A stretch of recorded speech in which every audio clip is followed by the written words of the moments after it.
There is no doubt that one of the greatest film directors of all time is Alfred Hitchcock. It doesn't matter what film you are watching that is made by him, you will instantly feel that in a way. You sit there in front of the screen, you want to see what is gonna happen with the story, and even if Hitchcock's style is similar in almost every film of his due to his artistic and personal print, you want to see the film until the end credits roll. Hitchcock had a nickname, he was known as the Master of Suspense. No matter how the story was made, he had a style to keep you curious and pay attention to the film. Almost every Hitchcock film presents this magic, and Vertigo is a film that is not excluded from this category. For a long time I wanted to rewatch Vertigo, this 1958 film starring James Stewart and Kim Novak, a film that I have to admit, it was the first Hitchcock film that I ever saw. I didn't know a single stuff about Hitchcock or about the film or even about the storytelling. And I have to tell you the fact that I was extremely surprised by how the story was, of how it was filmed, about the set locations, about everything. Now, after rewatching the film after I don't know how many times I watched it, I always have this small fear that I will stop the film earlier because I know what is gonna happen and the way everything is revealed. But I keep watching the film until the end. And with every moment I rewatch it, Vertigo becomes more and more a memorable film in my eyes. What is really about this film?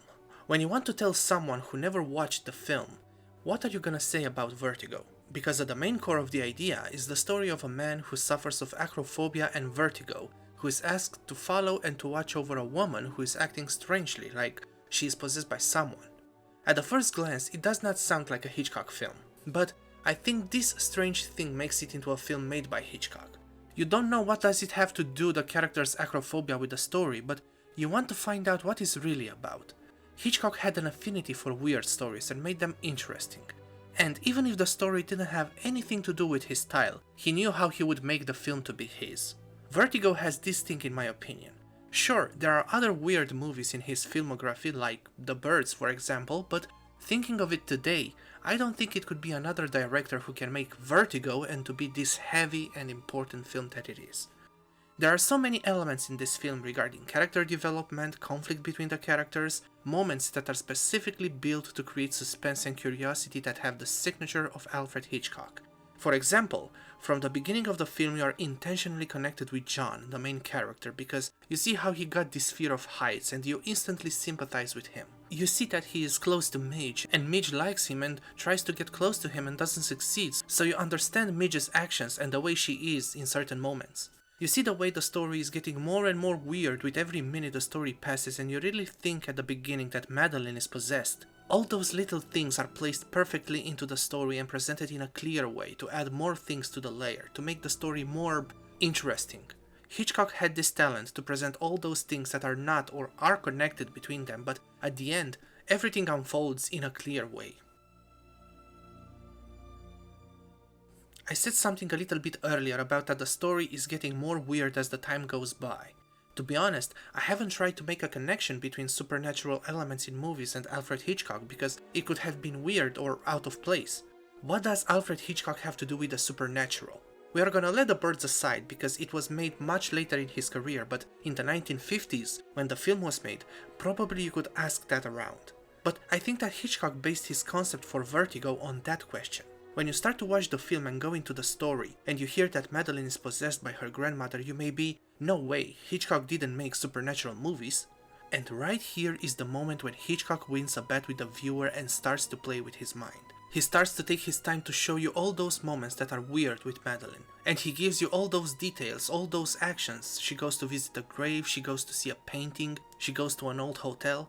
And what is more interesting and funny is that John is in the same situation as the viewer. He doesn't believe this story. So for all those minutes that are like almost half of the film, John and the viewer are one and the same person. Hitchcock played this card very well because after putting every piece of the puzzle together at that moment, you may think that she really is possessed, that it may really be something behind all those actions. Of course, in a very classic Hitchcock way, everything was a ruse and the whole story with possession was just a story, but for a couple of moments, Hitchcock grabbed you in his palm and told you something else, another story. A ruse, but still a credible one. That is what can be said of the way the story is presented, if you take a general view on the story. And taking a closer look at the film, the characters are presented extremely unique, even if you may see the patterns in their development. I mean, it is a bit obvious when you watch the film that some characters will suffer more being a third wheel, but as I said numerous times, it depends on the way it is made. John is a character that has to go through a roller coaster of emotions.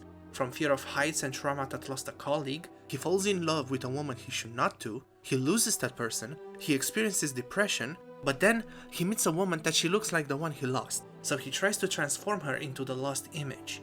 And when he realizes that the new love and the lost love are one and the same woman, anger and clarification comes into his mind. With an experience of feelings like this one, John may be considered a damaged man, a man who went through a lot. Ironically, the realization of being taken as a fool fixes all of his emotional problems, but at what cost?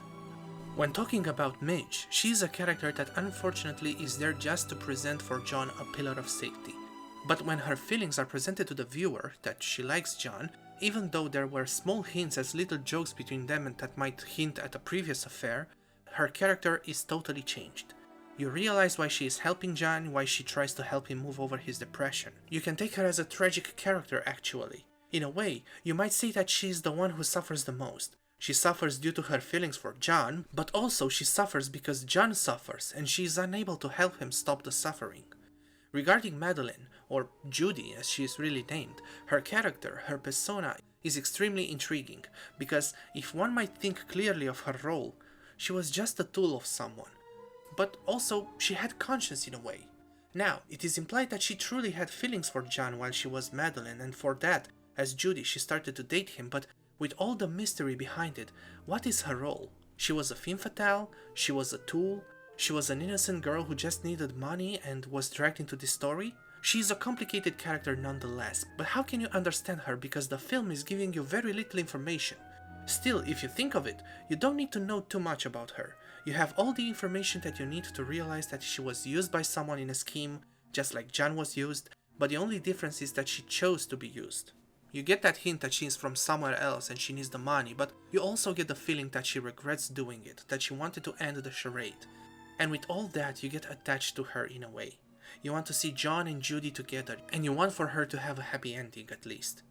All those characters have that aura of unique magic.